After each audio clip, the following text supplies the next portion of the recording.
Maloudou, touk.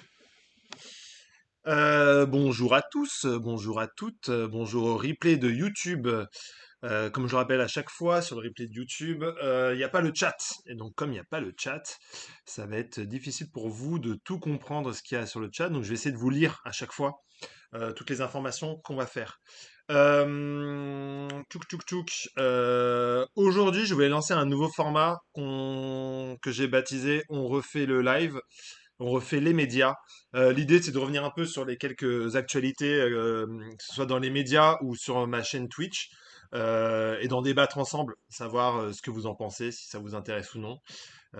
On va laisser juste un tout petit peu de temps aux gens pour venir sur le live. On va faire ça un peu au fur et à mesure. Et j'ai hâte de savoir ce que vous pensez, vous, de votre côté, par rapport à tout ça.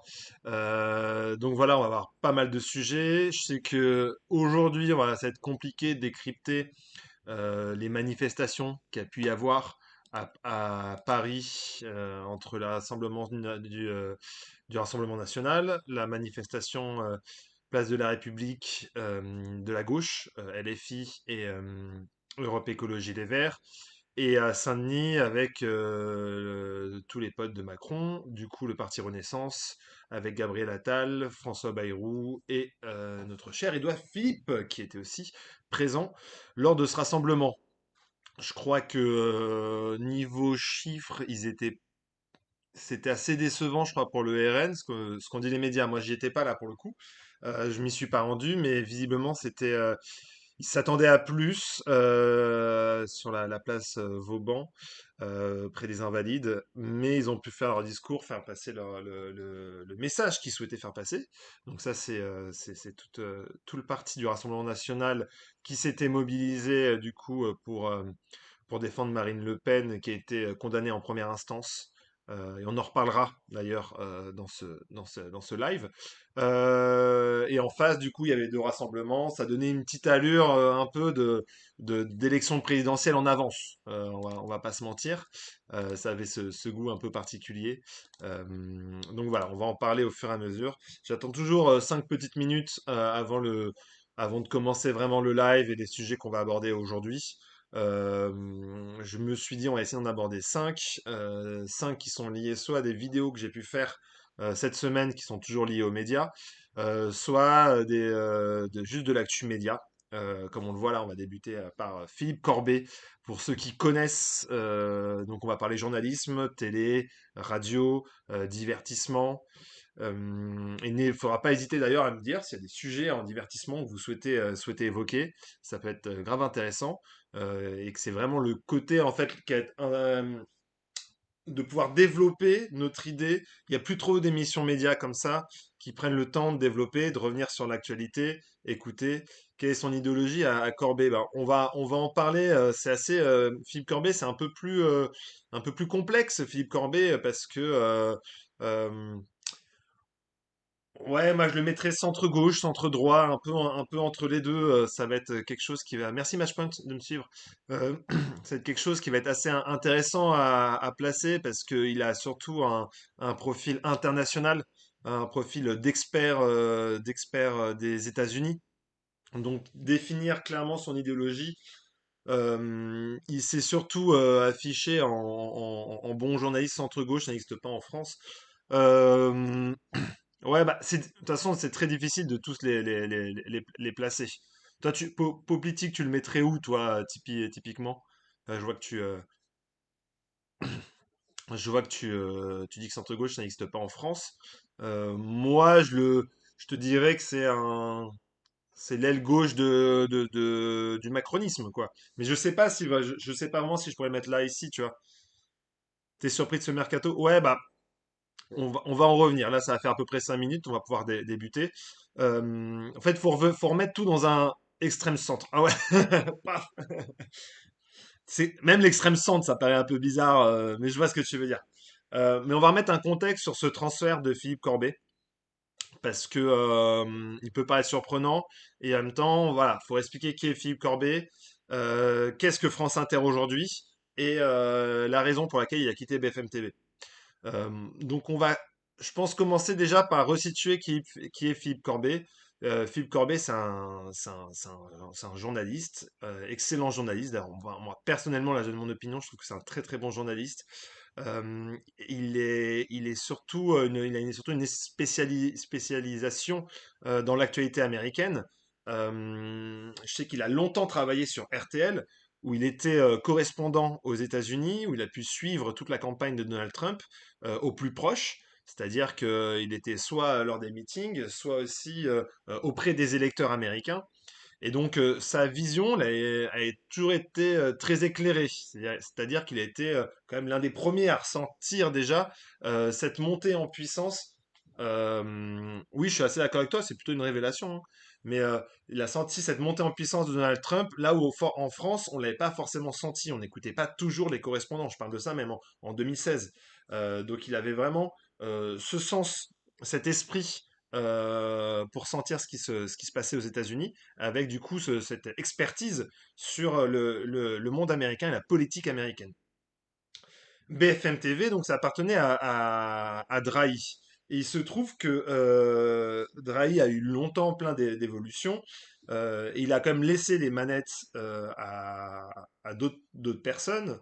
Et ces personnes-là, alors j'ai plus l'année exacte, mais vraiment un peu après l'élection de Donald Trump et après l'élection d'Emmanuel Macron, évidemment, a nommé Marc-Olivier Fogiel. Alors, sur RTL, il était dans On refait le monde. Et des débats le soir. Et il nomme Marc-Olivier Fogiel à la tête de BFM TV. Donc on a un Marc-Olivier Fogiel qui débarque et qui décide. C'est une plaie pour la. Marc-Olivier Fogiel, c'est une plaie pour la profession, tu dis politique. Euh, C'était un pari à ce moment-là de mettre Marc-Olivier Fogiel, qui a plutôt une. Voilà, qui était bon, très très bon en radio, très très bon sur RTL, et le mettre à la tête d'une chaîne. Salut Synexis. C'était l'idée aussi de faire basculer BFM dans une nouvelle structure avec une nouvelle ligne éditoriale, considérée déjà quand même plutôt proche d'une ligne du gouvernement de l'époque, donc de celui d'Emmanuel Macron. Et quand il est arrivé, Fogiel, il a quand même voulu mettre sa patte. Et parmi la patte qu'il a voulu mettre, il est parti chercher Philippe Corbet, qu'il connaissait depuis RTL, pour le mettre sur BFM TV. Et sur BFM TV, Philippe Corbet est venu d'abord en expert politique. C'est-à-dire qu'il est proche du pouvoir tout court.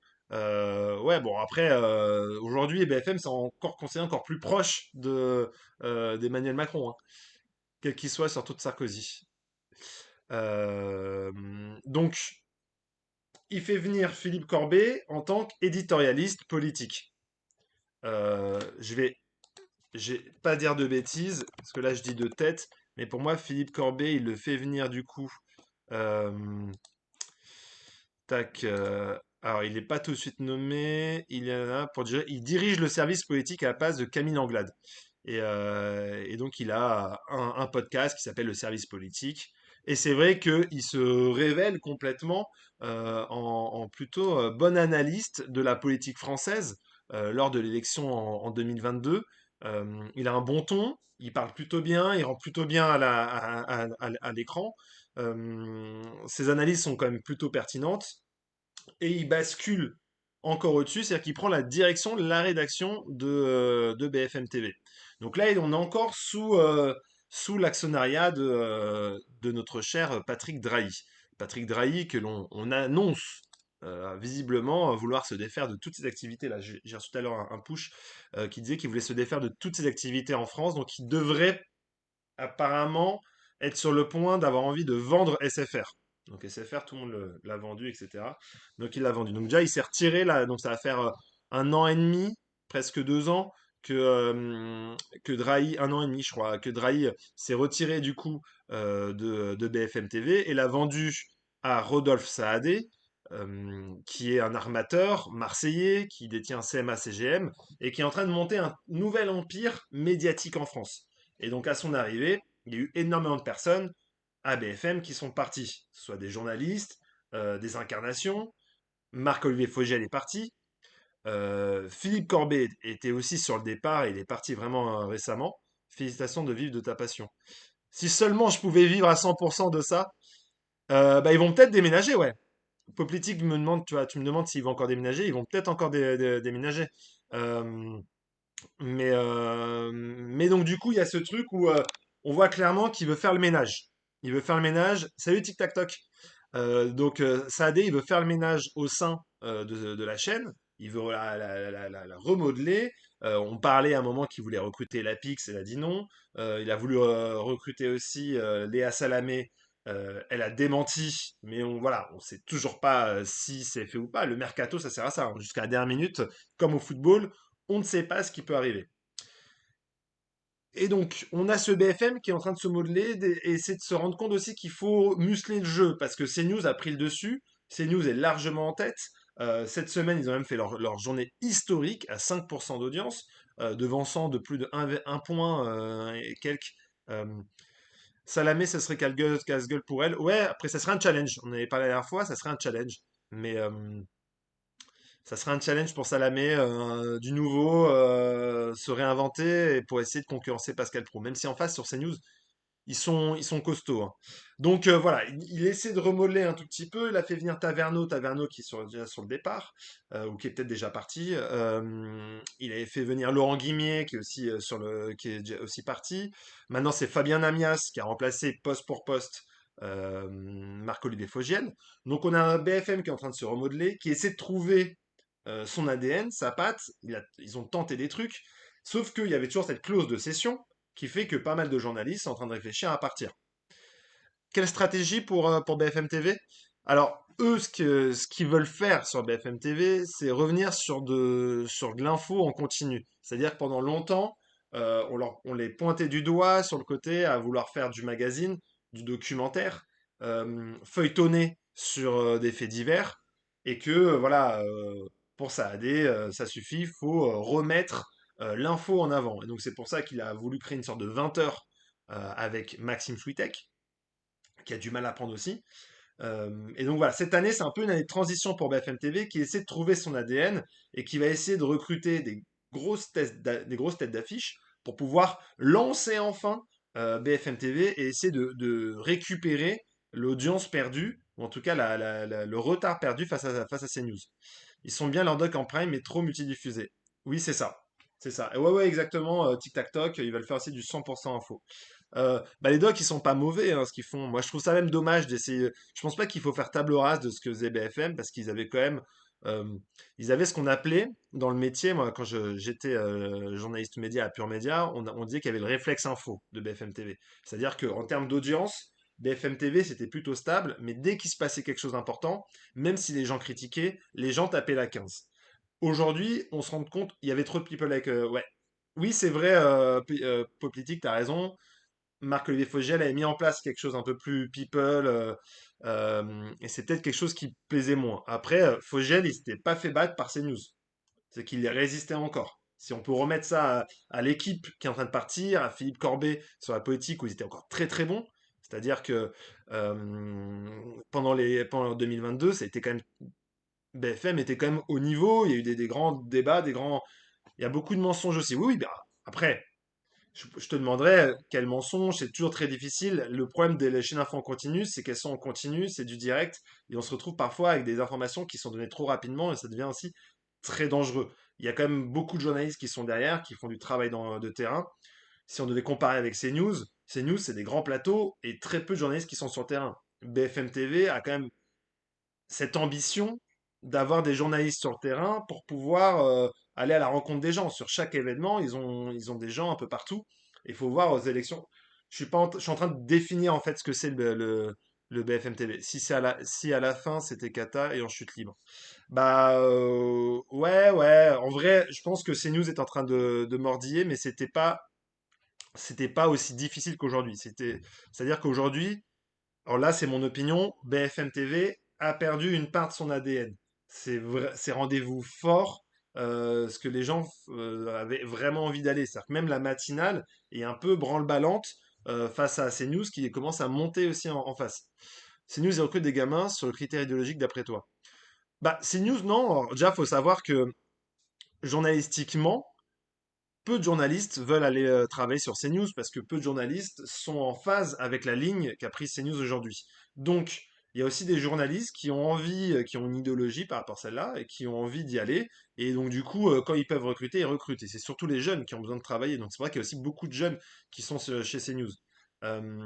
Maintenant, il y a tout, parce qu'il y a aussi des vieux de la vieille qui y sont. On en retrouve quand même pas mal, on le voit dans leur des pros. Mais c'est vrai qu'il y a des jeunes qui montent. Je pense à Gauthier Lebret, quand même, qui fait une montée fulgurante. Il a même pas 30 ans, hein. Perso, moi, CNews, je peux plus. Pour moi, ce n'est qu'une chaîne d'info, mais une chaîne d'opinion. Alors, Béatrice, je suis assez d'accord avec toi sur si ça devait être uniquement mon opinion à moi, c'est-à-dire de dire est-ce que CNews, c'est une chaîne d'opinion ou d'info en continu. Le Conseil d'État a tranché, ils ont estimé que c'était une chaîne d'information. Et je vais essayer de me ranger derrière le Conseil d'État, même si CNews ne l'apprécie pas beaucoup, pour dire que c'est une chaîne d'information au même niveau. Après, ils savent où ils postulent, oui. Ouais, mais après, journalistiquement, c'est difficile de trouver du travail quand tu es journaliste. Et si tu veux quand même continuer à rester dans le métier, dans le secteur, bah, parfois, tu es obligé de bosser pour un média auquel tu ne corresponds pas pour te dire que plus tard, tu vas pouvoir y arriver. Tu penses que les stars servent à la soupe, à la fâcheussère juste pour le fric? Euh, je pense que certaines, oui, d'autres, non. Là où je veux en venir, c'est que pour certains, euh, c'est en fait, enfin, ça correspond à ce qu'ils pensent. Je sais pas si tu vois ce que je veux dire, c'est-à-dire que je pense qu'il y a des personnalités qui sont très contentes en fait de pouvoir s'associer à ça. Laurence Ferrari, je pense que il y a aussi un contexte qui fait ça. C'est-à-dire que tu restes sur ces news, certains je pense, n'adhéraient pas à cette ligne à la base, et en y restant, en étant euh, presque, comment dire ça, mince, c'est un terme, mais en gros, conditionné, voilà, c'est le terme que je voulais utiliser. En étant conditionné, en fait, sur cette chaîne-là, et en étant toute la journée avec ces thématiques qui se répètent, je pense qu'on commence à être convaincu par ce qu'on dit. Je pense que Laurence Ferrari est convaincue par ce qu'elle dit aujourd'hui. Je pense que Christine Kelly aussi. Je pense que Pascal Pro aussi. Mais je pense que c'est parce que aussi ils suivent cette ligne et à force de la suivre, on commence à y adhérer. Voilà. Quand on est conditionné à penser d'une telle ou telle manière, on commence au bout d'un moment à adopter en fait cette ligne.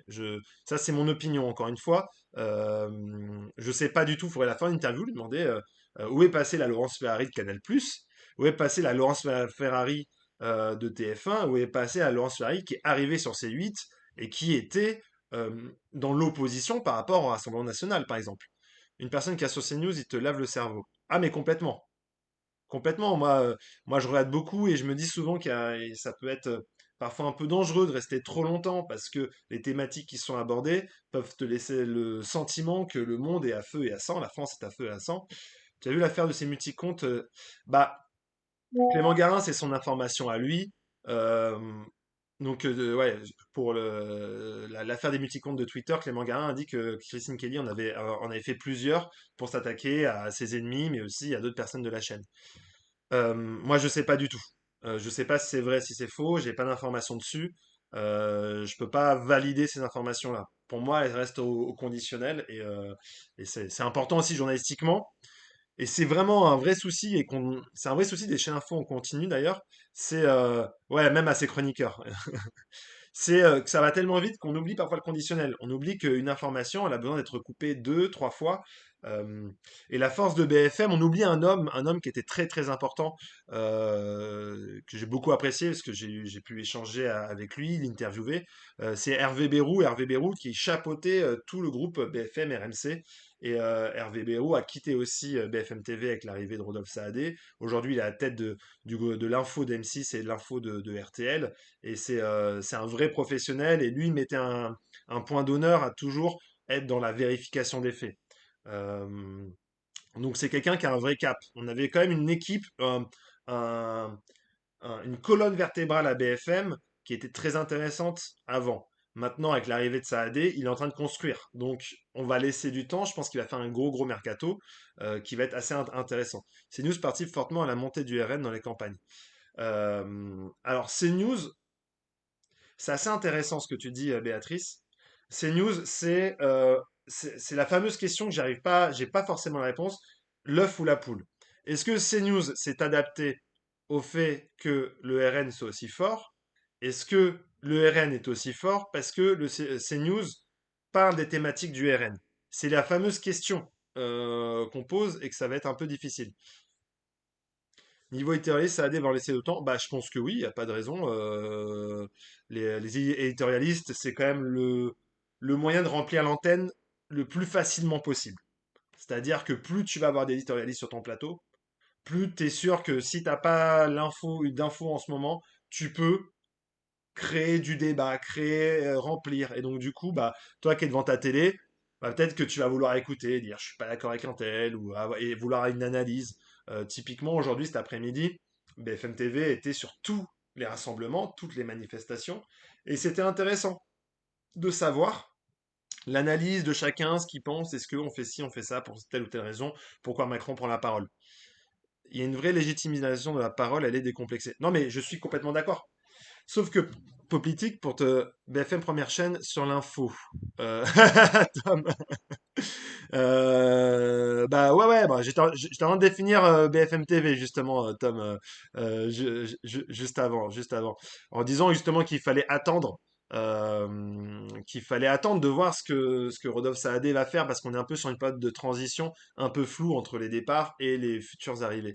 Pour revenir sur la légitimation de la parole décomplexée, notamment sur CNews, euh, oui, elle est décomplexée, mais ils sont très très forts. Ils sont très très forts. Parce que elle est toujours faite avec des pincettes, toujours fait dans le cadre de l'ARCOM, et que on en reparlera d'ailleurs ce soir, parce qu'il y avait une séquence sur laquelle j'avais envie de revenir, qui était assez importante, qui va montrer comment l'ARCOM va pouvoir agir ou non sur ces news, ou sur les autres antennes qui peuvent avoir des dérapages, mais c'est un sujet qui va être abordé. De façon tu n'es pas d'accord sur quoi, Politique? Et Béatrice, de façon générale, je trouve que les journalistes sont beaucoup moins rentre-dedans qu'auparavant. Tu parles des journalistes intervieweurs? Il y en a quand même, il y en a des journalistes, je pense, qui sont quand même rentre-dedans. Après, on a un style en France n'a pas de pincettes, Pro n'a pas de pincettes, mais gros sabots. Sache que Pascal Pro a énormément de pincettes et c'est comme ça qu'il passe souvent entre les fils, même quand il aborde ou il reçoit des personnalités qui ont des propos qui peuvent un peu être de l'ordre du dérapage. Mais pour revenir sur le style journaliste, il faut savoir que en France, on a des journalistes qui vont venir poser des questions et que ça n'a pas cette même culture britannique, anglo-saxonne, qui est de poser 15 000 fois la même question tant qu'on n'a pas la réponse. Alors qu'en France, on va accepter une réponse, même si c'est la réponse n'est pas forcément ce qu'on attendait ou est un peu à côté. Voilà, nous en France, on essaie quand même de respecter l'interviewé, et je parle vraiment, c'est plutôt un modèle journalistique et qui rejoint peut-être le sentiment que tu as qui a moins de rentre dedans. Après, je suis persuadé qu'on pourrait retrouver énormément de très bonnes interviews, même récemment, où il y a quand même un rentre-dedans, où on va quand même mettre les problématiques de chaque politique devant. Oui, c'est dommage, mais moi je pense voilà, il en faudrait davantage, je pense, ne rien lâcher, avoir les crocs, je pense que c'est intéressant. France Info TV, tu en penses quoi? France Info, bah, en vrai, globalement, on va dire la vérité. Je pense que c'est comme BFM TV, 99% de leur antenne, c'est de la bonne tenue. C'est de la bonne tenue. Maintenant, BFM TV est comme une avance, ça rassure en termes d'infos. On sait ils ont des équipes qui sont efficaces, ils ont des plateaux avec des débats, ils ont des personnalités qui sont incarnants et qui vont aussi permettre de savoir qui est qui. Sur France Info, je pense qu'ils ont un déficit déjà de personnalité, d'incarnants. En vrai, on a du mal déjà à reconnaître les tranches, ce qui va se passer. Ensuite, ça ressemble trop à une chaîne info classique. Ça y joue aussi. Donc, surtout ça fait que bah, tu as l'impression que c'est une version low cost des autres chaînes. Et voilà, je pense qu'il va falloir aussi muscler un peu la chaîne si on veut vraiment pouvoir en faire quelque chose d'intéressant. CNews ne respecte pas toujours l'avis du Conseil d'État de l'année dernière, ça c'est même empiré.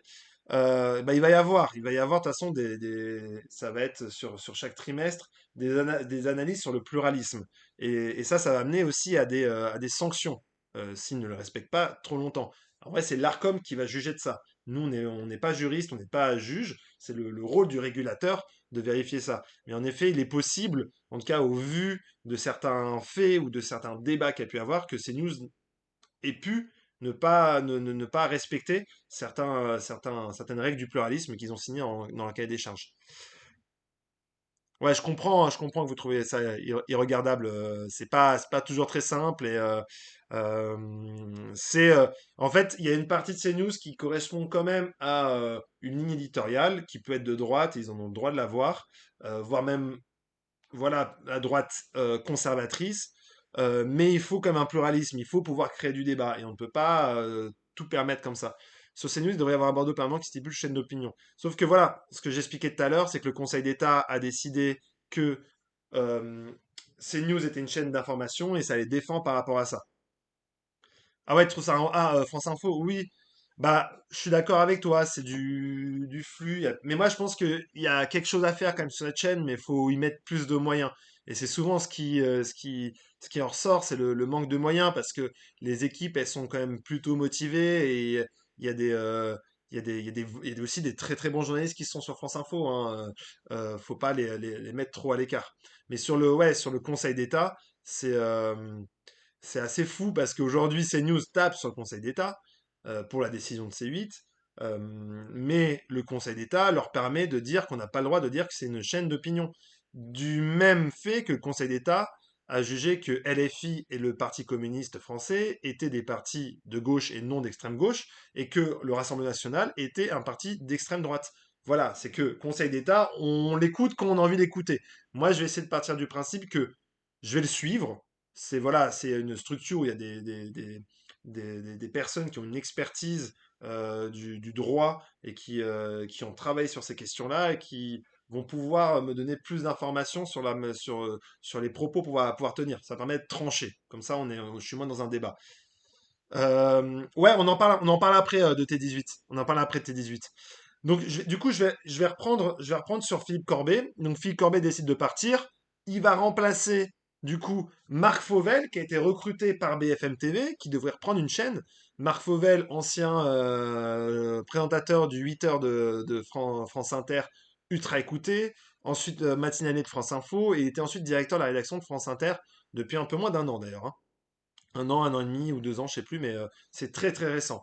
Et donc Philippe Corbet, qui a un super d'ailleurs podcast sur la politique américaine que je vous conseille, va prendre la tête de la rédaction de France Inter, et ça correspond à cette volonté aussi de faire de France Inter une chaîne donc plus centriste, plus neutre, on va dire. Parce que Philippe Corbet, on a du mal à le mettre sur l'échiquier, et c'est bon signe pour un journaliste.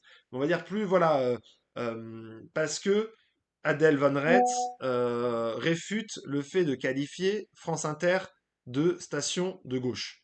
Elle l'a dit sur un plateau. Pour elle, sa station euh, est vraiment diverse, à différents points de vue, avec une matinale avec des gens, par exemple en économie, qui seraient peut-être un peu plus à droite, qui viennent des échos, des éditorialistes aussi, qui seraient aussi de divers courants politiques, pour pouvoir se défendre de ça et pouvoir quitter un statut de France Inter, la chaîne des bobos de gauche, l'image qu'elle a d'elle surtout, et avoir plutôt la station la plus forte de France, la plus puissante. Je pense que c'est un abus de dire que LFI est de... Que... Ah ouais, un abus? Pourquoi? Parce que moi je dis toujours, je me cache un peu derrière le Conseil d'État pour pouvoir aborder ces sujets-là. Et donc du coup, voilà, c'est sur Philippe Corbet. Est-ce que c'est une bonne idée de dire que... Ah, France Inter de gauche, excuse-moi. C'est moi qui ai mal compris. Oui, oui, bah, en vrai, je pense par exemple, Léa Salamé n'est pas spécialement de gauche, tu vois, typiquement. C'est l'image que beaucoup ont parce qu'elle est à France Inter depuis longtemps, mais elle n'est pas spécialement de gauche, euh, et qu'il y a plusieurs personnalités. En vrai, ceux qui étaient vraiment de gauche, c'était les comiques. C'était la bande de Charline et surtout Guillaume Meurice et tous ceux qui ont basculé sur Nova. Eux avaient assumé d'être de gauche, voire même d'extrême gauche. Mais en fait, si on regarde vraiment les autres émissions, Mathieu Noël, par exemple, c'est un humoriste qui s'assume pas forcément à gauche. Euh, donc France Inter veut, avec l'arrivée d'Adèle Van Rett, veut casser cette image-là et va passer par un Philippe Corbet qui va venir apporter de l'info. On sait que aussi l'actualité américaine avec Donald Trump va être plus qu'importante dans les années à venir, en ce moment et dans les années à venir. Et donc avoir un expert de la politique américaine qui connaît vraiment tous les détails de son fonctionnement, bah, ça va être vachement utile. Et donc je pense que moi, à mon humble avis de journaliste média et TikToker maintenant, je pense que c'est un bon choix pour France Inter. C'est un super bon choix pour Philippe Corbet aussi. C'est vraiment top pour lui. Il connaît en plus la radio parce qu'il en a fait sur RTL et c'est vraiment intéressant. Il est plus que oui. Alors, pareil, c'est à mon niveau. Du coup, tu me demandes s'il est plus capé que Laurent Saïm. Laurent Saïm a une carrière qui est vraiment qui est la sienne, qui est une carrière remarquable tout de même. Mais je pense que Philippe Corbet aujourd'hui est l'un des meilleurs journalistes sur la politique américaine. Je le mettrais au-dessus s'il fallait faire une tier list des journalistes sur la politique américaine. Mais bon, voilà, s'il fallait faire une tier list dessus. Donc voilà, donc ça va être assez intéressant à voir. Est-ce que France Inter va continuer à, à se renforcer? Si Salamé devait basculer sur BFM TV, elle quitterait France Inter parce que bah, tu peux pas être sur France Inter et sur le groupe BFM RMC. Est-ce qu'il y aura un changement aussi à France Inter? Est-ce qu'on va avoir d'autres mouvements? On verra. Est-ce que Philippe Corbet va vouloir aussi apporter sa touche, sa patte dans la rédaction? De quelle manière il va le faire? Avec l'accord d'Adèle Van Rett. Voilà, c'est plein de questions qu'on va avoir. On se pose d'abord les questions. On ne sait pas encore pour demain comment ça sera, mais on verra un tout petit peu. Je voulais passer ensuite, comme je disais tout à l'heure, ce petit truc, ce petit live, du coup, j'ai essayé de le former un peu en 5 actus sur les médias et aussi sur ma chaîne YouTube. L'autre jour, il n'y avait pas trop d'actu média et je me suis amusé à revenir sur des gros flops qu'il y a eu à la télévision ces 20 dernières années. Et donc, du coup, j'ai reparlé de Le Royaume. Donc, je sais pas si vous voyez ce que c'est Le Royaume comme émission. C'était une télé-réalité. C'était plutôt drôle, mais elle a eu que des émissions. Je sais pas si vous. Alors, je vous ai préparé du coup un petit extrait.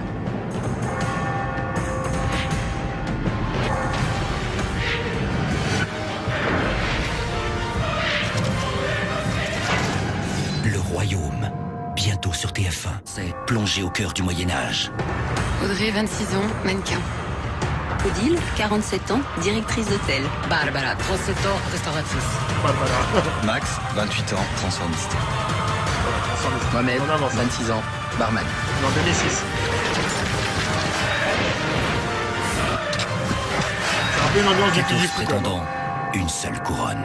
Le Royaume, samedi 18 février sur TF1. Antoine, 44 ans, décorateur d'intérieur. Benoît, 27 ans, moniteur de ski. Aurélie, 25 ans, secrétaire Vous n'avez pas vu médicale. Pop Politique? Claude, 55 ans, agriculteur. Vanessa, 23 ans, hôtesse d'accueil.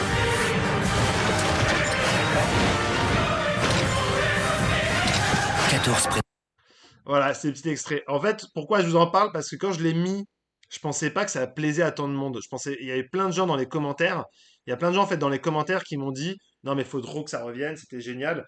Et c'est vrai que l'émission était assez ouf. En gros, pour vous situer, l'idée c'était une télé-réalité où il y avait des gens qui étaient tous des gueux. Parmi les gueux, ils faisaient une épreuve. Il y en a un qui l'emportait et c'est du coup ça a été Mohamed. C'était du coup le roi Mohamed. Mohamed VII, du coup.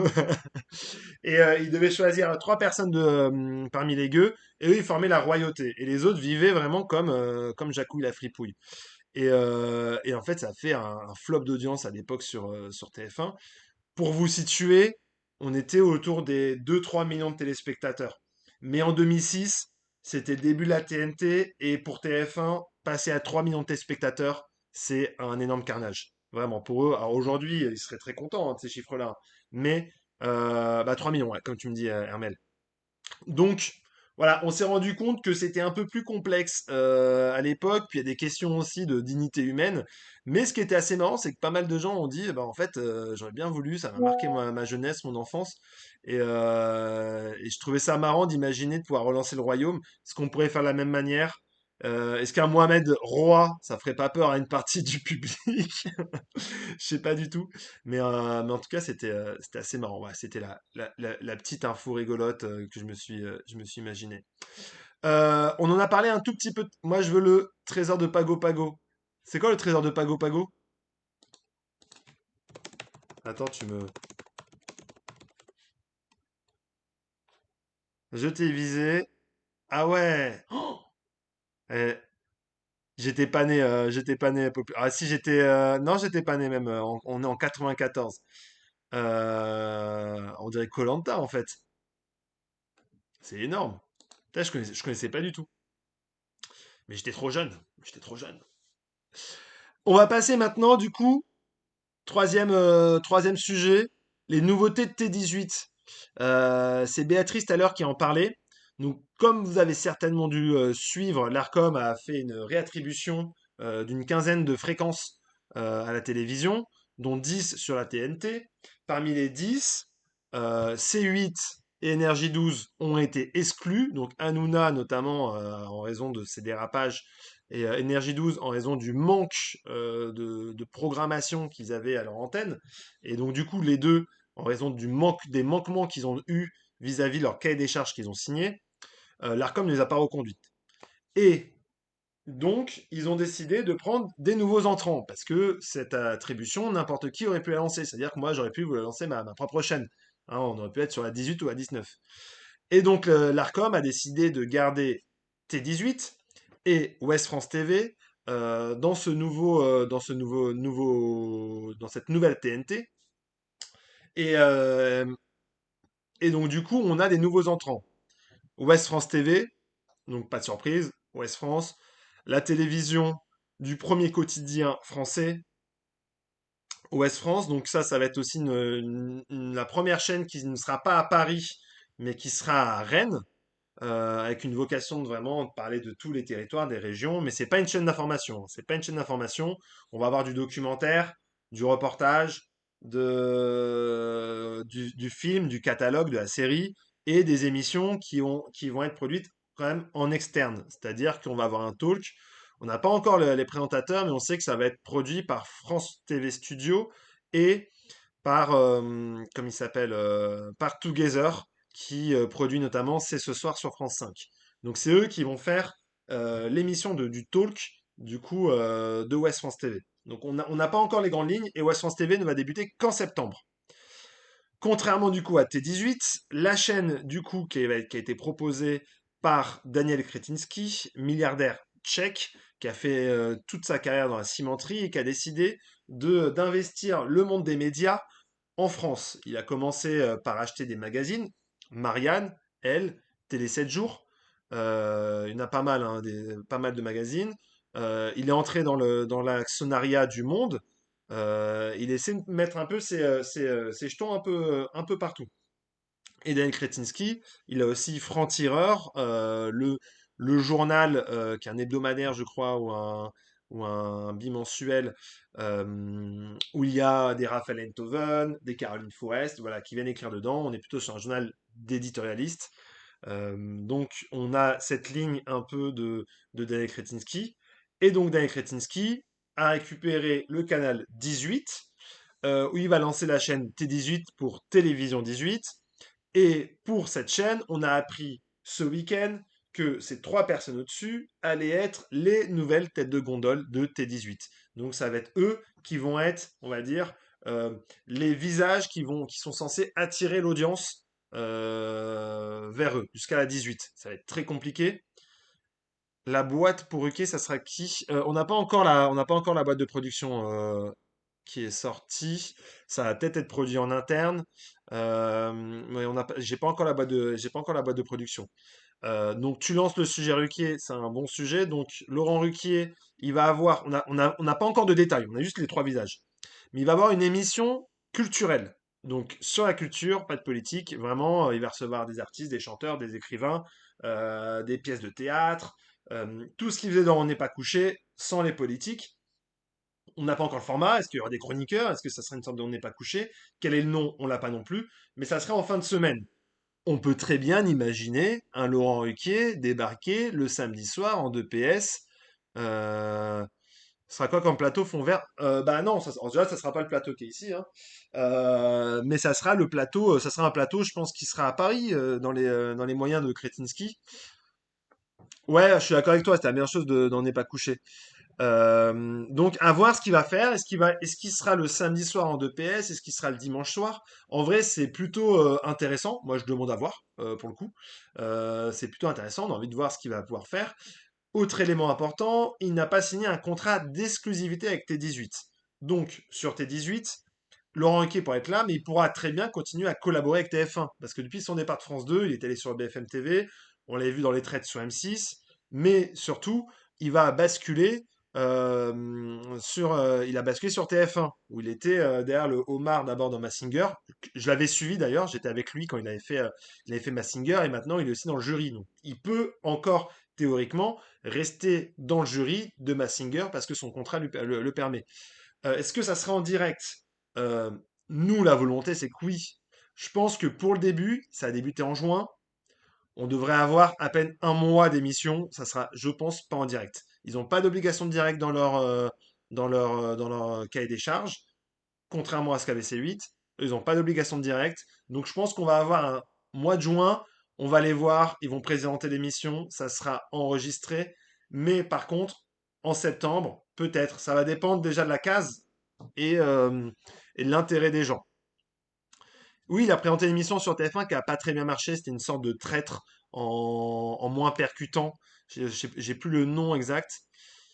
Bah, en fait, pourquoi est-ce qu'ils font une grille en juin? Je vais expliquer déjà parce que leur chaîne ne peut débuter qu'en juin à cause de Canal+. Et ensuite, bah, Ouest France, eux, ne débutent qu'en septembre.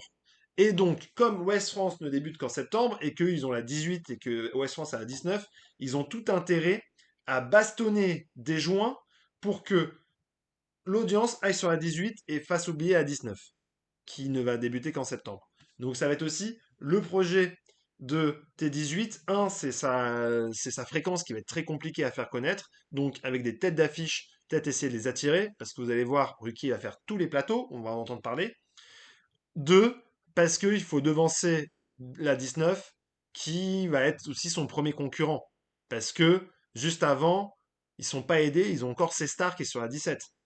Donc voilà, ça va être un peu complexe pour T18 de se faire une place et c'est pourquoi ils ont misé sur Ruquier. Je pense que Kretinsky il a sorti le chéquier.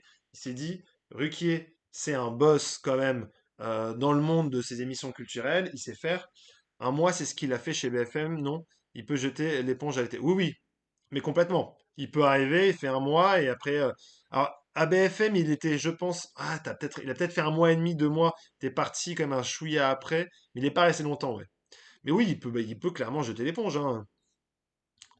Quelle audience vise-t-il? Je pense que dans un premier temps, ils vont essayer de faire mieux que ce qu'ils faisaient avant. L'idée, c'est comme dépasser le 1%.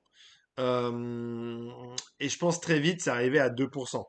Donc oui, c'est ça jusqu'en décembre. Donc T18 a pour ambition les 2%, à moyen terme les 3%, et à long terme devenir une chaîne importante du secteur. Surtout que Kretinsky a des regards pour acheter Chéri 25. Donc ils aimeraient quand même devenir assez important. Il aimerait devenir assez important sur le territoire français. T18, ouais, bah télévision 18. Ils n'ont pas trop cherché. En fait, ils ont attendu d'avoir leur numéro de fréquence pour choisir le nom. Au tout début, ça s'appelait Réel TV. Et donc, du coup, ils se sont dit, on met T18, c'est efficace. M6, tu vois, M6, W9, on met T18, ça fonctionne. Euh, donc, ça veut dire qu'ils n'ont pas vocation à faire bouger leur chaîne pour le coup. Mais voilà, c'est assez intéressant à voir. Est-ce que Kretinsky va essayer d'aller plus loin avec Chérie 25, avoir deux chaînes sur la TNT? On ne sait pas. Ensuite, on a Mathieu Croissando qui est ici, qui est encore sur BFM, mais qui va quitter aussi. Le T correspond à la télévision. Mathieu Croissando, comme Philippe Corbet, comme tous les anciens, il va prendre la clause, partir, basculer sur T18. Dès la fin d'avril, il quitte la matinale où il avait une chronique, un édito politique, et il passe sur un nouveau métier, celui d'animateur de débat et de talk show. Quel sera le mode de télé de T18? Bah, j'explique juste après si tu veux. J'explique juste après, mais on va avoir pas mal d'émissions quand même. Donc là, on va avoir un talk qui promet du coup. Donc c'est la première fois qu'on va le voir dans un talk. Il était un peu sur Arte, mais plutôt en chroniqueur. Je confirme, c'est claqué au sol le nom de la chaîne. Oui, c'est vrai que c'est pas foufou, mais peut-être qu'on va s'habituer, hein. Numération ne dépend pas des chaînes, surtout c'est risqué. Numérotation, bah en gros, l'Arcom a donné la 18 et ils sont appelés T18 pour ça. Et souvent, l'Arcom conserve quand même une certaine. Ils ont gardé W9 sur la 9 pour ça. Mais donc, ouais, Mathieu Croissando va faire une émission de débat politique en talk à 19h, 21h en quotidienne. Donc, vraiment, ça va être quasiment. Bah, on perd TPMP, on gagne Mathieu Croissando. On n'a pas le nom de son émission. Est-ce qu'on va avoir des plumes de magazines issus du groupe de Kretensky, du coup CMI Media? Est-ce qu'on va avoir du Caroline Forest en plateau, du Enthoven, des journalistes de Marianne, des journalistes de Elle, des journalistes de Télé 7 jours? Je sais pas, peut-être qu'il y aura des sujets sur la télévision, sur les médias. Euh, Peut-être qu'il y aura des ponts même avec Le Monde. C'est possible. On n'a pas encore vraiment toutes les lignes. On sait que voilà, eux, c'est les trois grosses têtes de gondole, mais Kretinsky et surtout le patron Christopher Baddeley, ancien boss de RTL, a vocation à faire venir de nouvelles têtes, de nouveaux présentateurs sur sa chaîne. Pour le moment, il a annoncé ces trois-là pour que ce soit vraiment le truc le plus rapide. Carole, plus islamo-raciste. Oui, oui, oui, c'est vrai qu'ils ont une ligne politique qui est celle du printemps arabe, qui peut être critiquable. J'entends complètement. Donc voilà, on va voir du coup une émission culturelle, une émission de débat politique société avec je ne sais qui, et cette femme qui est ici, qui est pas connue du grand public, qui s'appelle Ava Schmidi. J'ai peur de, je vais juste chercher parce que j'ai Ava, Ava, comment elle s'appelle? Ava Jashmidi, Ava Jashmidi. Et ben c'est la rédactrice en chef de Elle. Oui, pardon, excusez-moi, pas le printemps arabe, le printemps républicain. Je suis allé. Non. Parce qu'en fait, j'en parlais avec un pote, on reparlait du printemps arabe là récemment, et ouais, printemps républicain, je m'excuse, je fais mon mea culpa. J'ai l'impression que la télé, c'est devenu pour les quinquas uniquement, tout se passe sur les réseaux. Oui, alors en tout cas, T18, ça parle pas pour les jeunes.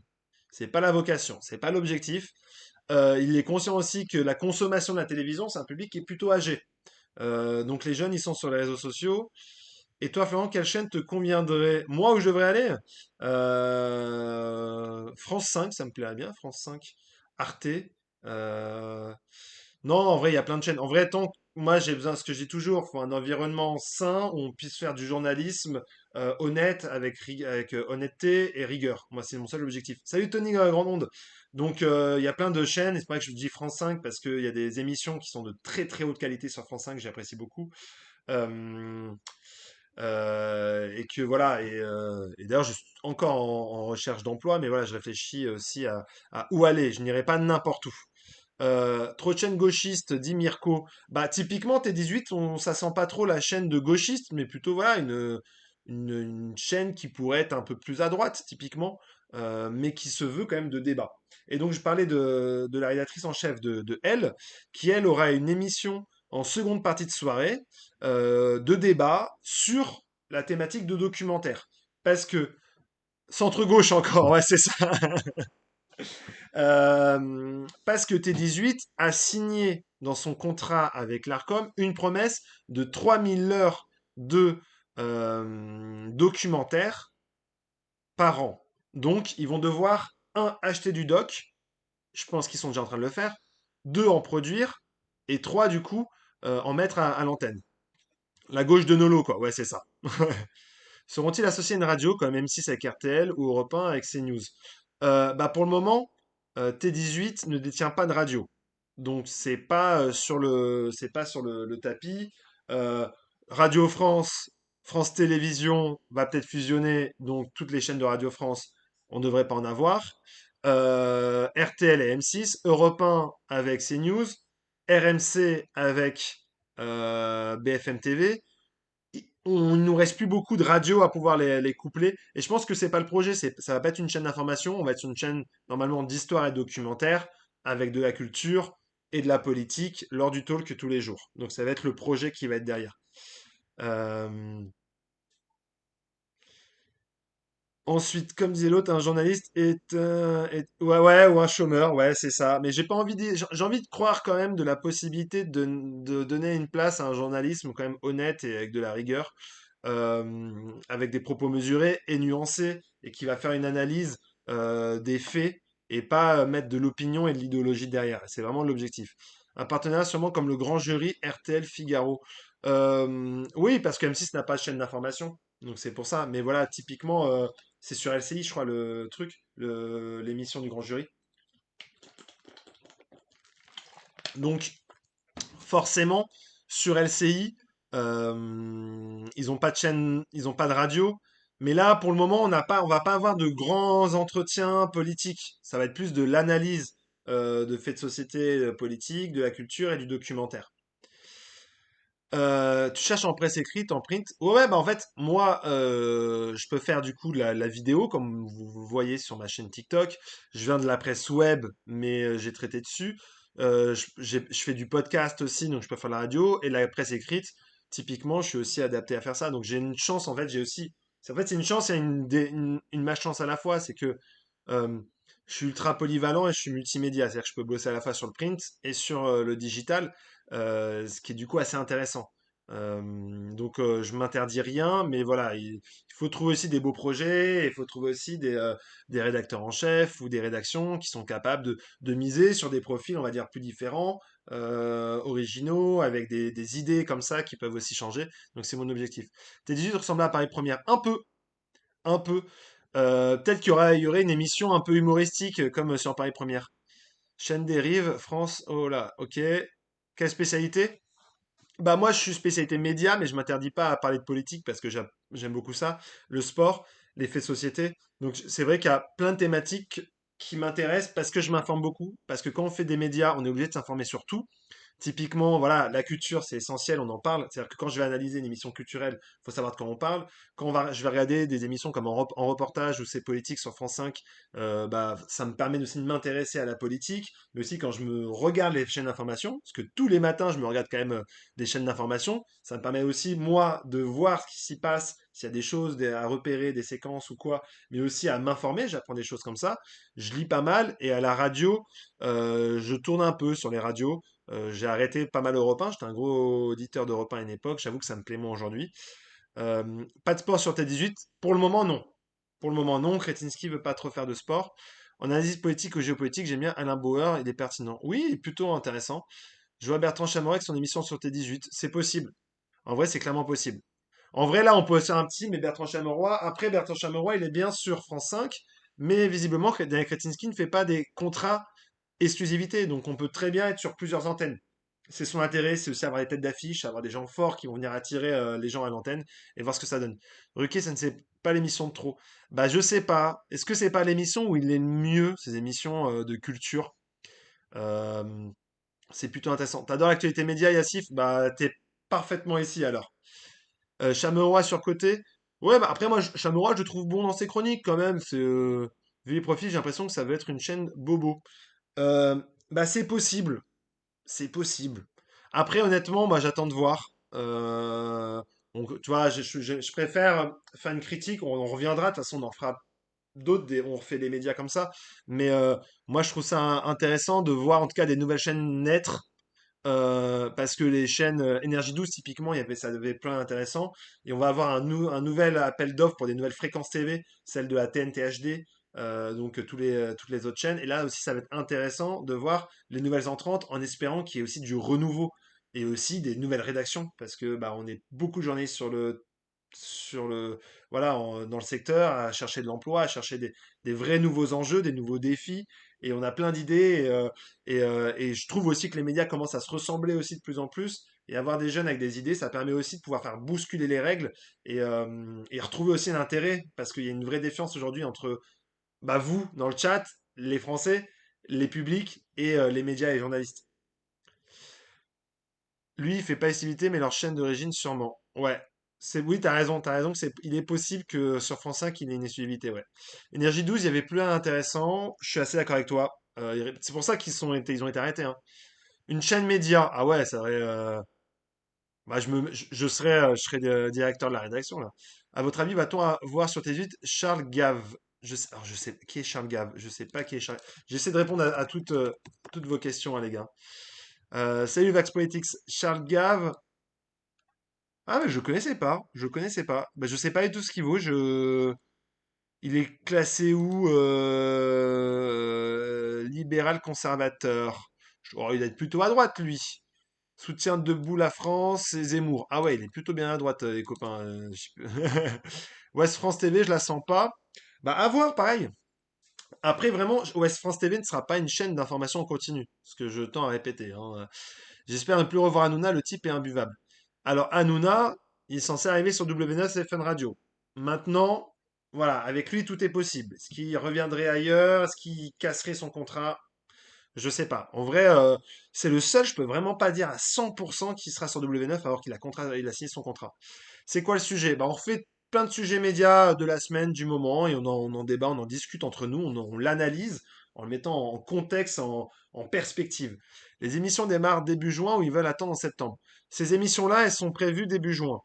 Pourquoi? Pour pouvoir prendre de l'avance, se mettre en avant, être dans un, être vraiment au combat. Mais je pense que ça va durer un mois, hein. Juillet, ils vont s'arrêter.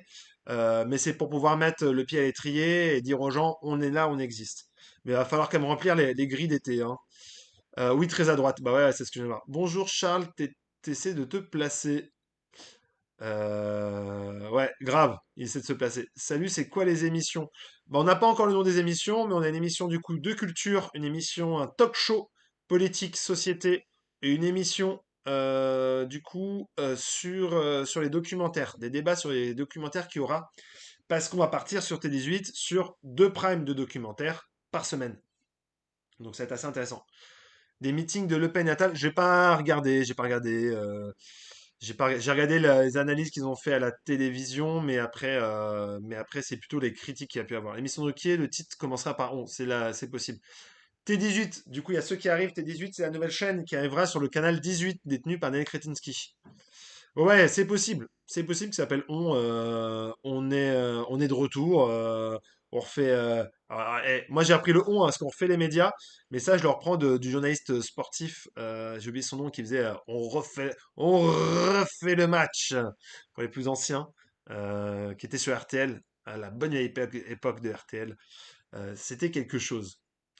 Donc voilà, donc là on a fait tous les petits sujets sur T18. Sacomano, évidemment, Eugène Sacomano, paix à son âme, grand grand monsieur. Ouais, c'est vrai, ouais, vous avez pas regardé? Bah, moi je pense que ça a commencé à 1%, un truc comme ça, hein. Ça demandait du temps. Mais voilà, ça va être une nouvelle offre, donc peut-être qu'il y aura un effet de curiosité aussi. Ils vont sûrement céder à la mauvaise tradition de reprendre un vieux concept pour faire parler. C'est vrai, c'est possible qu'ils aillent chercher aussi dans le peut-être le talk quotidien pour voir. Bah ouais, moi aussi. En vrai, moi je vais regarder, je pense, le talk quotidien, voir ce qui est. De toute façon, on en reparlera ici, hein, sur ce TikTok, les gars. On est là, on va en parler. Plus mon nombre d'abonnés, de toute façon, va augmenter. Donc n'hésitez pas d'ailleurs à vous abonner à mon compte parce qu'on va continuer à en parler pour être sûr. Mais ouais, je vais regarder. Et l'émission de Ruquier, on va voir ce que ça vaut. Est-ce que ça va être un peu du réchauffé ou ça va être une émission qui va être intéressante avec de nouveaux contenus, des nouveaux chroniqueurs? Merci Béatrice. Ouais, culture pub peut-être. Alors j'ai une chaîne YouTube, mais je mets juste les replays des lives et je mets les replays de ce que je fais en vidéo sur TikTok. Et je pense qu'on va passer du coup à la prochaine thématique. J'ai l'impression que ça sera la même vibe que sur l'émission sur. C'est possible. En vrai, je pense qu'il y a un peu ça. On va être sur l'ADN de ça balance pas mal à Paris, là. Je te donne le sujet d'un prochain live, les présentateurs qu'on ne voit plus. Bah grave, mais grave. En vrai, j'en ferai peut-être d'abord une vidéo sur TikTok parce que c'est vachement intéressant et qui aurait mérité une belle carrière. Bah ouais. Bah n'hésite pas d'ailleurs tu peux m'en envoyer si tu veux en DM si t'as des noms en tête. Mais je pense qu'il y a moyen de faire quelque chose. Attendez, je dois juste mettre à jour parce que ils ont le sentiment que je ne bosse pas alors que je bosse là avec vous. Gaël Le Forestier à l'ancienne. À l'ancienne.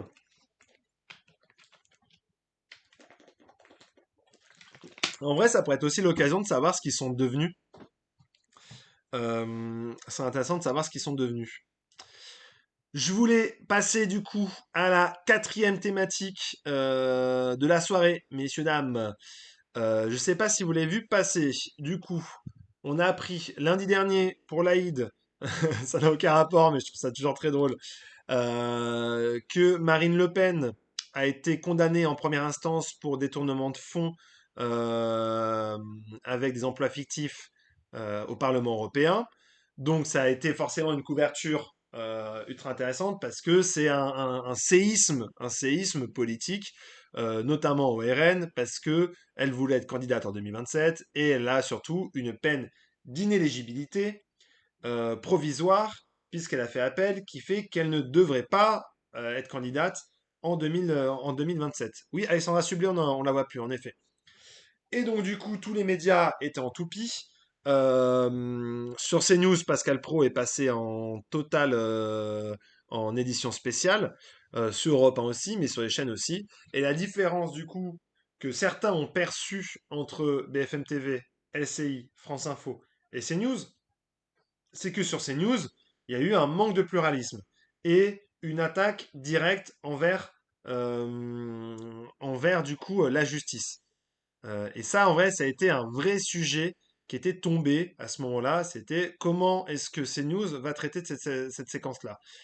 Et moi, pour avoir regardé, en effet, la ligne de CNews a été de prendre la défense de Marine Le Pen, la faire passer en victime, sans avoir aucune nuance. Et donc, je vais du coup juste vous lire le détail, du coup, oui, et notamment l'édito où Pascal Pro a dit 9 personnes avaient décidé l'interdiction de C8. Cette fois, 3 juges ont stoppé Madame Le Pen. Donc, cette image d'une théorie du complot qui a été portée sur CNews en disant que c'est une décision politique qui a été décidée au-dessus pour empêcher Marine Le Pen d'accéder à l'élection présidentielle. Euh, des points très importants à indiquer avant de revenir sur ce truc-là, sur le côté politique et judiciaire. Sous le premier jour, aucune voix nuancée comme entre deux tours. Tout à fait. Ferrari qui parle d'une décision politique. Oui, en fait, ça, c'est pas une décision politique. Parce que, en fait, c'est pas le parti du RN qui a été interdit. Le parti du RN n'a pas été interdit. C'est Marine Le Pen qui a été condamnée et sur des faits que maintenant il commence à contester, mais sur le début, personne n'a débattu, sur CNews, personne n'a débattu pour dire que Marine Le Pen était innocente. Non, non, ils ont débattu sur le fait que la peine d'illégibilité mettait en péril le fait que Marine Le Pen puisse être candidate, voire même présidente. Alors, un, on ne sait pas si elle est présidente. Deux, on ne savait même pas qu'elle allait être candidate, techniquement. Elle n'a pas été déclarée, on ne sait pas, on a eu plein. Troisièmement, elle a fauté. Et les juges ont travaillé depuis des années, depuis 2016, pour savoir si ce qu'elle avait était vrai ou faux, et en fonction de la loi qui existe, à appliquer la loi. Et la seule chose politique qui existe, c'est que la loi est décidée par les politiques. Donc les Français votent pour des députés font les lois, et les lois sont appliquées. C'est le système de la démocratie qui existe en France. Donc ce qui est arrivé à Marine Le Pen, c'est une application des lois. Et pourtant, c'est ce qu'elle demande très souvent. Donc, en vrai, on n'a fait qu'appliquer ce qu'elle a demandé. Donc, elle a le droit de faire appel, sauf que la loi qui fait l'inéligibilité provisoire, ça, c'est quelque chose qu'elle connaissait, qu'elle savait. Ils auraient dû, à ce moment-là, essayer de modifier la loi avant, s'ils en avaient peur. Ils ne l'ont pas fait, donc il n'y a eu qu'une application des lois. Donc, se victimiser aujourd'hui qu'il y a une application des lois qui est stricte, c'est problématique. Dire que c'est une décision politique, c'est une théorie du complot. C'est important de le rappeler, parce que c'est la ligne qu'a suivi CNews. Et c'est ce qu'ils ont fait. C'est les raisons pour lesquelles l'ARCOM va se pencher dessus. Alors, TMC fait pareil à gauche. Je vois bien TMC gauche, T18 centre, CNews droite. Bah, TMC est pas forcément à gauche. Déjà, il faut savoir que ça appartient à Martin Bouygues. Martin Bouygues, qui est un grand ami de Nicolas Sarkozy et qui est le parrain de Louis Sarkozy. Je sais pas si TMC est à gauche. Je pense que on met Quotidien plus à gauche, mais c'est surtout que Quotidien est contre le RN, contre l'extrême droite. C'est surtout ça. Personne n'a cité au procès comme Sarkozy. C'est vrai. Même un journaliste sur CNews a dit qu'en off, il reconnaissait, mais évidemment. Et visiblement, ils vont changer, Yassif, je te citais toi, ils vont changer leur défense. Ils vont changer leur défense sur le RN. Et ça pose deux soucis. Parce qu'au début, ils ont dit que c'est une décision politique. Donc c'est une décision politique, c'est-à-dire qu'eux, ils contestaient le fait que les juges, eux, ils étaient dans leur droit et que les juges disaient, bah non, vous avez fait quelque chose qui est hors la loi. Non, non, on a le droit. Mais ils disent, non, en fait, si vous pensez que vous avez le droit, c'est que vous êtes capable de récidiver. Donc, peine d'éligibilité provisoire. Donc, soit ils pensent qu'ils ont raison et donc ils maintiennent leur truc, mais s'ils changent de défense en appel, ils vont dire, mais pourquoi vous n'avez pas dit ça en première instruction? Pourquoi? Et il est là le souci, c'est que l'un ou l'autre, ils sont piégés, c'est la même chose. Donc en effet, ils reconnaissent les faits, et c'est ça aussi qui est problématique. Et on parle quand même d'un détournement d'argent, notre argent, à tous, on paye des impôts, pour financer le parti. C'est problématique. Il me semble que l'ARCOM a été saisi contre CNews. Exactement, bah, c'était le sujet qui est juste au-dessus, c'est pour ça que je dis l'ARCOM va analyser CNews et Europe 1. C'est exactement pour ces raisons-là. Là, détourne des fonds pour améliorer le quotidien de ses proches, il faudrait l'absurde. C'est ça. C'est une blague, hein, l'intervention d'Alice Cordier. Je sais pas si tu as vu, pas sûr de son nom. Alice Cordier, si, c'est celle qui rend Némésis, pareil, un groupe d'extrême droite. Mais non, j'ai pas vu son intervention. Elle est totalement coupable, les preuves sont accablantes. RN vite. Autant je suis pas d'accord sur tous ces news, mais la chaîne ne mérite pas de fermer. Personne n'a dit que la chaîne mérite de fermer. Pour le moment, l'ARCOM va juste regarder ce qui se passe. Elle était soutenue, mais au-delà de ces news, malheureusement. Oui, oui, en effet. Mais là, on parle de médiatiquement. C'est-à-dire que, pour le coup, j'ai regardé, on parlait tout à l'heure de BFM TV, j'ai regardé BFM TV, euh, pas mal sur le plateau, disait que c'était une application des lois. Mais il est vrai, politique, par exemple, qu'on peut se poser la question sur France 2, au 20h de France 2, quand Marine Le Pen était sur TF1, sur France 2, il y avait Nathalie Saint-Cric, et Nathalie Saint-Cric, en étant directrice de la rédaction, donc une certaine autorité a décidé de venir en plateau pour dire que la sanction était lourde. C'est un jugement politique. C'est un jugement politique d'une décision d'un juge du droit. Et ça met en péril quand même toute la rédaction de France 2. Donc en effet, c'est bien au-delà de ces news. D'ailleurs, cette décision a été la décision de Nathalie Saint-Cric de venir en plateau et de tenir ces propos-là a été contestée par les syndicats et notamment Serge Siminot, un candidat à la présidence de France Télévisions en mai prochain. On ne peut pas comparer une chaîne entière et une émission. C'est vrai, tout à fait. Pour moi, quotidien est de gauche, une gauche PS comme avant. C'est ton opinion, Tony. C'est ton opinion, tu as le droit de l'avoir. Béatrice et News, c'est une grosse blague, j'espère que la com va sévir. Bah en fait, c'est possible, parce que moi, de ce que j'ai vu, ça manquait de pluralisme. Et autre élément, il peut y avoir une plainte. Alors, pour beaucoup de personnes. Pourquoi? Parce que le fait de remettre en question une décision de justice, c'est pénalement répréhensible. C'est très très cher. J'ai plus exactement les montants, je l'avais mis dans une de mes vidéos, mais c'est pénalement répréhensible. Donc, l'ARCOM n'est pas sur le pénal et uniquement sur son domaine, sur son secteur, son périmètre d'action. Sur son périmètre d'action, elle va vérifier est-ce que des théories du complot ont été tenues, est-ce que un pluralisme a eu lieu sur le plateau, et ça va être très difficile à trouver, je pense. Je pense. On verra. Après, c'est leur analyse, on verra dans quelques semaines, quelques mois. Quotidien de gauche, européiste, mondialiste et libéral sur les questions de société, c'est tout. Je suis assez d'accord avec toi pour politique. Béatrice, remettre en cause l'objectivité des juges pour défendre une nana qui a piqué 4 millions. Ouais, c'est dingue. C'est fou. C'est fou et on verra. Après, il y aura un appel, ils ont le droit de faire appel et l'appel jugera. Moi, j'avoue, j'ai pas le nez dans tous les dossiers, évidemment. Je pense même la majorité, 99% des Français, n'étaient pas au procès, n'ont pas fait le travail de juge, d'enquête.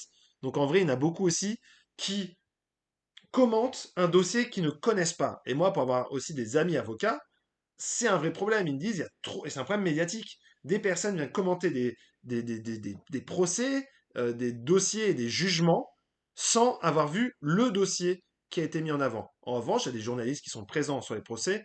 Et par exemple, le procès de Sarkozy a été très peu, de Nicolas Sarkozy, a été très peu médiatisé, au grand désarroi de Fabrice Arfi, et je trouve qu'il a raison.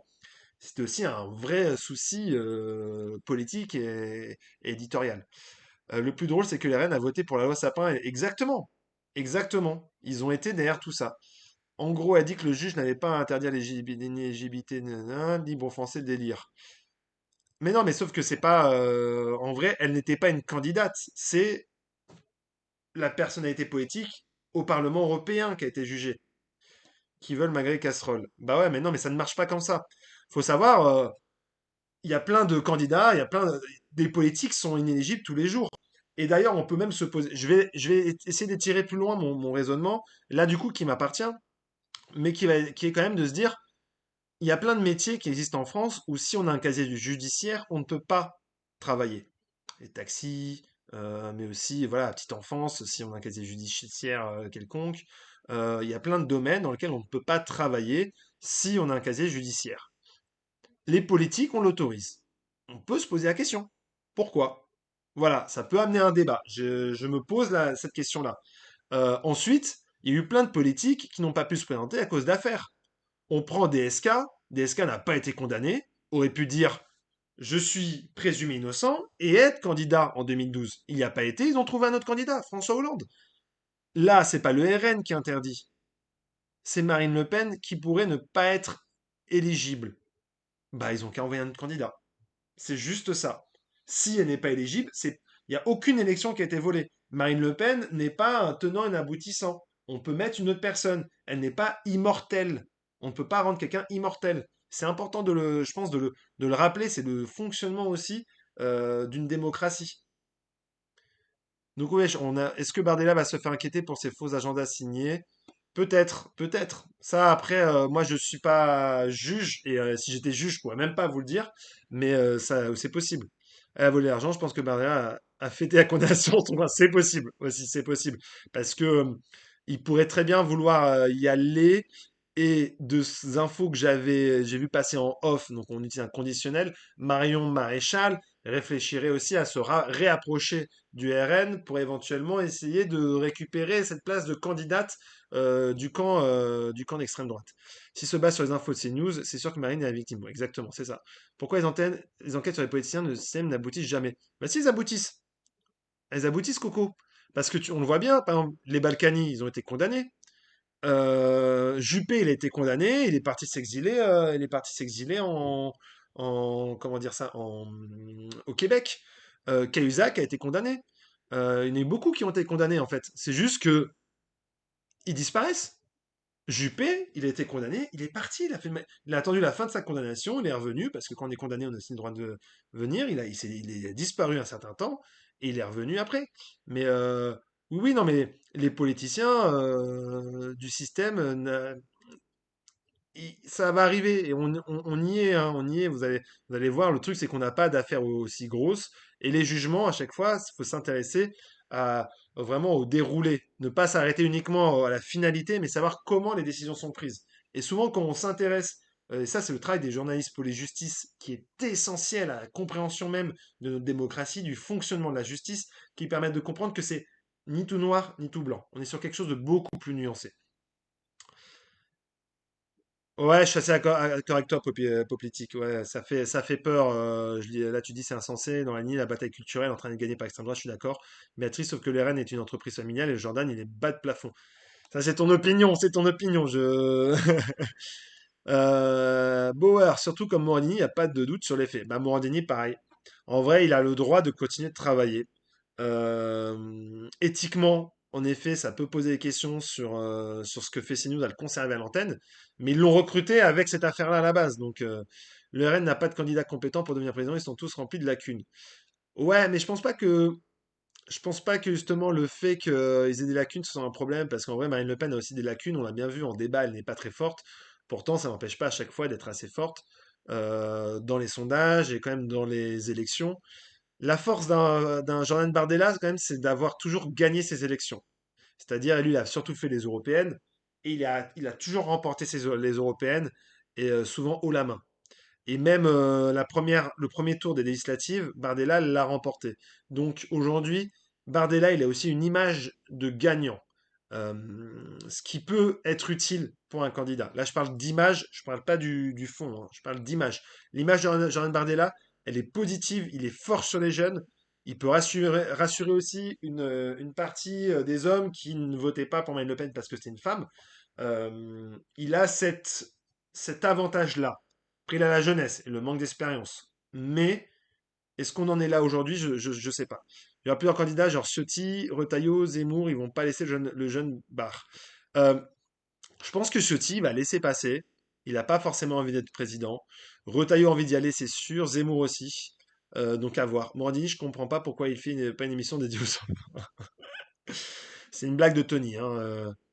Je dis ça parce que je le mets après le replay sur YouTube. Il y a des gens qui, parce que je lis votre chat et que ça me fait rire, pensent que c'est moi qui le dis. Et donc, du coup, ils me disent, ouais, quel propos? Je fais, non, non, c'est je sais que vous faites des blagues dans le chat et que on est comme une commu plutôt bienveillante globalement.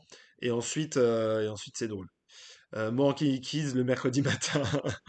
Royal a humilié les journalistes de BFM TV en disant, moi, je les ai lus les 150 pages de dossier. Ouais, bah, en fait, c'est pour ça que les journalistes police justice sont essentiels parce que eux vont bosser. Qui va lire les 154 pages? Peu de gens. Essayez de travailler des journalistes de le faire, hein. Vraiment, nous, journalistes, on vient aussi euh, apporter, vulgariser une information qui va être complexe. C'est-à-dire, on la rapporte, mais si l'information est compliquée, on doit faire ce travail-là de vulgariser cette information pour qu'elle soit accessible à tous. Et c'est l'objectif du coup aussi d'expliquer le fonctionnement de l'ARCOM, le fonctionnement de CNews, dans le genre un journaliste média, expliquer un mercato, l'intérêt politique, financier, idéologique, voilà. Tout ça, parfois, c'est pas toujours accessible à tous. Et nous, le journaliste, il n'est pas là pour dire vous devez penser comme ça, mais en fait, on vous donne des faits pour que vous puissiez aussi vous forger votre propre opinion. Et c'est l'objectif qu'on a. C'est pour ça que j'essaie de tenir des pincettes. J'essaie de pas vous dire votez pour ci, votez pour ça. Je sais même pas si on va vraiment ce que je peux voter. C'est vraiment pas mon objectif. Je suis pas là pour vous dire ne votez pas ci, ne votez pas ça. En revanche, le journaliste doit vous donner des faits, et c'est des faits que je vous donne, j'essaie de vous donner depuis le début, que j'essaie de donner dans mes vidéos, et c'est intéressant. Et je trouve, parfois, c'est ce qui peut manquer dans certains médias, et même des médias plus mainstream.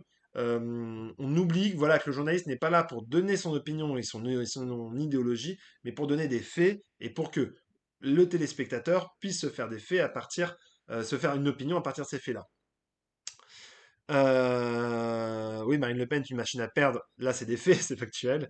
Dans une entreprise, s'il y a un soupçon de manque de probité, tu es mis sur la touche. Mais complètement. Complètement, Béatrice. Mais nul en débat, on fait peur. Bardella, les arguments des fans, c'est il est trop beau, c'est gênant. Ouais, ouais, c'est vrai. C'est vrai que c'est ce qu'on entend. C'est même ce qu'on avait entendu chez Karine Le Marchand, qui avait dit qui a déjà lu un programme? Personne, vous votez pour le physique. Donc, c'est ce qui peut être parfois un peu flippant. Les journalistes, les vrais, pas ceux de CNews, c'est le quatrième pouvoir. Ouais, ouais, tout à fait. Bah, moi, je pense surtout à une personnalité comme Fabrice Arfi. Je trouve que c'est actuellement le meilleur journaliste qu'on a. Même si voilà, c'est un journaliste d'investigation, d'enquête, mais je trouve qu'il la vulgarise, il a donné accès à tout le monde et que son travail, il est vraiment très compliqué. Il y a des journalistes de grande qualité sur CNews comme Sonia Mabrouk et Laurence Ferrari. Euh, pour Madame Ferrari, je peux m'interroger sur son approche quand même des faits à certains moments. Notamment, typiquement sur l'affaire Marine Le Pen, elle a quand même plutôt défendu qu'autre chose. Et c'est vrai que on doit apporter de la nuance, on doit amener à un débat entre les gens. La prime à la jeunesse après 2 quinquennats, mais de Macron, j'y crois moyen. Ouais, ouais, mais en fait, ce qui est flippant, c'est que on a du mal à voir qui se détache exactement. On a l'impression que dans tous les partis, ils sont 15 000 à y aller. Et c'est vraiment pas très clair. En vrai, pour un Français aujourd'hui, lambda, qui veut pas se retrouver dans cette guerre, cette tricide là, LFI, macroniste et RN, c'est très difficile de s'y retrouver. Politiquement, on a l'impression qu'on est vraiment chacun dans un combat dans tous les sens. Ouais, moi je suis très très fan quand même du travail de Mediapart, qui sont, contrairement à ce que dit Pascal Pro, qui sont vraiment des journalistes qui enquêtent et qui montrent leur manière de bosser, et qui donnent toujours la parole, ou en tout cas qui leur permettent de donner la parole aux personnes qu'ils accusent. Mais parce que tout ce qui est accusé est fait et à partir de faits. Et il y a très peu, en vrai, j'en ai aucune, mais j'ai pas de souvenir d'une enquête de Mediapart qui était fausse, ou en tout cas qui était mal produite.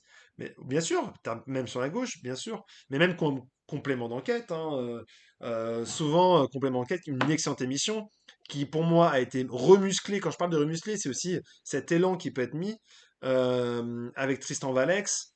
Mediapart s'est fait détruire sur Europe 1, la Tour du Pain n'a pas moufté. Ouais, bah, pas étonnant, mais ils font, c'est aussi, c'est politique, là, de la part de CNews et d'Europe 1 et de Vincent Bolloré derrière, d'attaquer Mediapart, d'attaquer un journalisme droit, de fait et d'enquête. Mais je disais que complément d'enquête est aussi. Bah, en fait, ils sont plutôt pros. Il n'y a rien à dire aujourd'hui, complément d'enquête. Depuis Tristan Valex, en fait, ce qui est dingue, c'est que, par exemple, le complément d'enquête sur Jordan Bardella, ils ont démontré en quoi Jordan Bardella avait tenu des propos racistes. Et aujourd'hui, ça ne choque plus. Ça ne choque plus. Ils ont trop de cibles maintenant. Bah non, bah, Nasser, c'était un seul épisode, hein, c'était un seul numéro. Quand ils ont fait sur Hanouna, c'était un seul numéro. Mais sur Hanouna, ils ont révélé plein de trucs. Mais il y a plein de gens qui disent, ah, on s'attendait à pire. On voulait plus. C'est-à-dire qu'aujourd'hui, on est plus choqué par le fait que Jordan Bardella tienne des propos racistes. On est plus choqué que Nasser puisse menacer des gens et faire pression. On est plus choqué que Cyril Hanouna fait pareil au sein de son groupe. On est plus choqué que même à gauche, je vais dire même à gauche, Sophia Chikirou et des affaires pas possibles et a tout fait pour protéger euh, Adrien Quatennens. Donc, on y est vraiment. Hanouna Ozière, vrai couple ou pas, je me dis que c'est possible, mais je me dis que Tiffen Ozière a réfléchi aussi à la manière de. On ne connaît pas les relations qu'elle a aujourd'hui avec sa mère et avec son beau-père, Monsieur le Président de la République. Et donc, il est possible aussi que ce soit un coup de leur part, un buzz, euh, pour faire parler d'eux. Mais maintenant, les journalistes de Paris Match ont quand même eu cette information-là, et donc ils ont eu des photos. Donc c'est possible, ils n'ont pas démenti, parce que pareil, Tiffen Ozière pourrait facilement démentir si c'était faux. Donc pourquoi est-ce qu'elle ne dément pas? Ouais, mais en fait, c'est là, en fait, moi je me pose la question, c'est quel est le niveau de relation entre Tiffen Ozière et l'Élysée? Quel est son niveau de relation? Est-ce que elle s'entend bien avec son beau-père et avec sa mère? C'est ça la question que je me pose, vraiment. Parce qu'elle pourrait démentir très facilement. Tout à fait, Poppy, t'as raison. Ça a été d'ailleurs révélé par Mediapart. Ça a été, oui, bien sûr, ça a été organisé. Mais ce que je disais, la question, c'est de savoir comment est-ce que tout ça fonctionne. Le fond du sujet, on l'a pas. Maintenant, on va voir, est-ce qu'ils vont se montrer ensemble ou non. Hanouna n'a pas démenti non plus. Quel est l'intérêt de laisser penser que c'est vrai? C'est ça la question. Ouais. Oui, oui, t'as raison. Fallait détourner l'attention car Mediapart commençait à sortir des infos sur Hanouna. Mais le truc, c'est que ça a même pas fonctionné. C'est qu'Hanouna, les affaires sont tombées. Enfin, Mediapart a sorti des audios, des séquences, des faits assez fous. Et les gens l'ont entendu. Et il se passe rien. C'est même ça qui fait un peu peur aujourd'hui. C'est que les scandales n'affectent plus les personnalités à droite. Pourquoi TPMP sur le satellite n'a pas duré longtemps? Pour plusieurs raisons, je pense financières, parce que même si l'émission fonctionnait bien sur le web et sur les box, il n'y avait pas assez d'entrée d'argent, pas assez d'annonceurs, surtout de publicitaires. T'as beau de faire l'audience, mais si t'as pas de pub, l'audience ne sert à rien. Petit 2, M6 a échangé avec eux pour leur demander d'arrêter plus tôt, surtout qu'Hanouna était un peu en roue libre, il mettait des taquets sur Fun Radio et ses futurs collègues. Quoi qu'il arrive, j'aimerais toujours Kelly Védovéi, elle le sait. Donc voilà, on est un peu à ce niveau-là pour Hanouna, mais c'est vrai qu'on entend moins parler de lui, et maintenant qu'il est sur Europe 1, on entend encore moins. Euh, je voulais passer sur une dernière séquence encore de Pascal Pro, je sais pas si vous l'avez vu passer. Je vais le remettre dans son contexte d'ailleurs, mais je vais d'abord vous la diffuser. Même il y a parfois une vengeance, une rancœur. Il y a beaucoup de femmes. En fait, il y a beaucoup de femmes, ce que vous dites, qui n'ont pas eu la chance d'être regardées par les hommes et qui, de ce fait, nourrissent parfois contre eux un sentiment de revanche. Donc voilà, je sais pas si vous l'avez suivi un peu cette séquence qui est assez folle. Je vais vous remettre un peu dans le débat du débat du débat du débat. C'est que Pascal Pro, habituellement sur les questions féministes, il est plutôt à gauche. Je vous le dis, hein. Pascal Pro est plutôt à gauche. Parce qu'il a 4 filles et que ces 4 filles lui parlent quand même de ces sujets-là. Pascal Pro a voulu revenir dans l'heure des pros 2 sur une loi qui est en passe d'être passée, un texte transpartisan. Ouais, mais là, c'est un dérapage, et ce dérapage sexiste, politique, il a été saisi par l'Arcom. Mais je vais remettre du contexte. En fait, on est vraiment sur la définition du dérapage. C'est que Pascal Pro, il veut parler d'un texte transpartisan qui a été porté par la gauche et par la droite sur le non-consentement bientôt dans la loi. Ce non-consentement, il dit quoi? Il dit qu'en gros, euh, avant, le viol, c'était des règles bien précises. Demain, il faut par exemple, que si une femme, ou un homme, mais si une femme euh, ne réagit pas, ne parle pas, est silencieuse, ce n'est pas un consentement.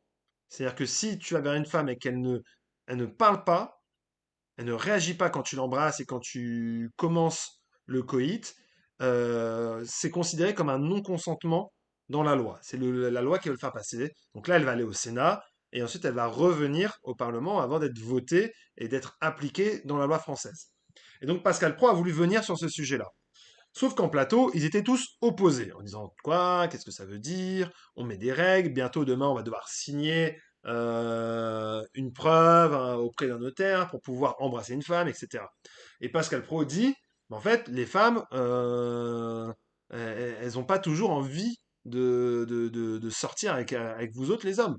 Les femmes, elles n'ont pas envie de se retrouver dans ces situations-là, qu'on est dans une entreprise, qu'on a un certain âge et qu'on a une stagiaire qui a 21, 22 ans, et ben, on se retient, on ne va pas la voir. Donc, il tient au début un discours qui est opposé des gens autour de lui. Sauf que autour de lui, ça y va, et ouais, qu'est-ce qu'ils veulent contre le non-consentement. Ce qu'il en termine que il a autour de lui, comme elle s'appelle, mince, Elisabeth Lévy, qui dit ouais, mais le problème, c'est le souci, avec sa bouteille là, elle lui dit clairement, le problème c'est les féministes qui sont trop extrêmes, qui ont une haine des hommes. Et c'est là où Pascal Pro dérape et lui dit oui, il y a certaines femmes extrémistes, et il fait le dérapage que je vous ai montré. Et c'est là où il dérape. C'est-à-dire que juste avant, il avait tout le discours parfait, mais vraiment parfait à avoir. Et c'est pile à ce moment-là qu'il fait ce dérapage.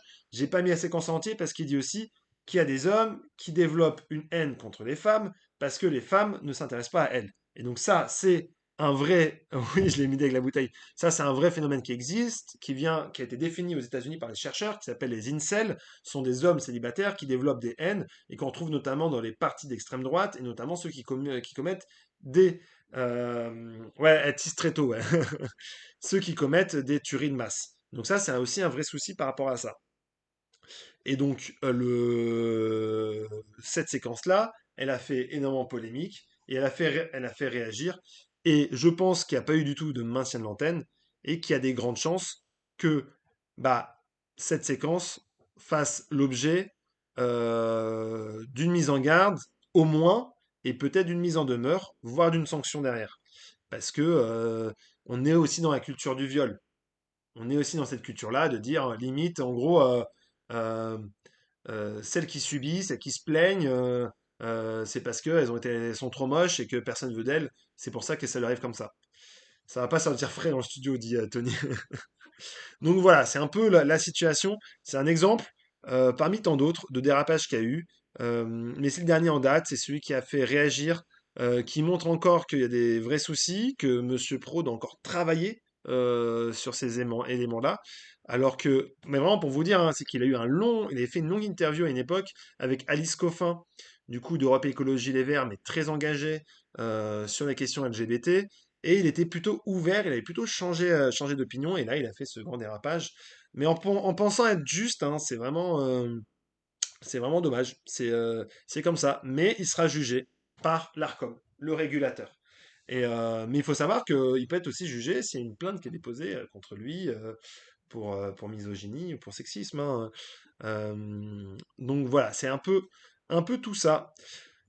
Donc voilà, je sais pas si vous aviez d'autres questions là. J'ai fait un peu le petit tour de l'actu média. Je sais pas s'il y avait d'autres sujets médias que j'ai ratés. On en a pas, c'était pas une semaine ultra riche. Mais oui, il y a rien d'illégal, donc c'est ça. Mais il y a quand même un maintien de l'antenne à avoir. Donc on verra ce que dira l'Arcom. Mais habituellement, il met des pincettes habituellement sur ce qu'il peut prononcer. Donc voilà, on a fait un peu le tour de pas mal de sujets. Je sais pas si vous avez des questions dans le chat sur l'actu télé, si vous avez suivi un peu, si vous allez regarder T18, la Ligue 1 qui va quitter DAZN. C'est sorti la Ligue 1 qui va quitter DAZN?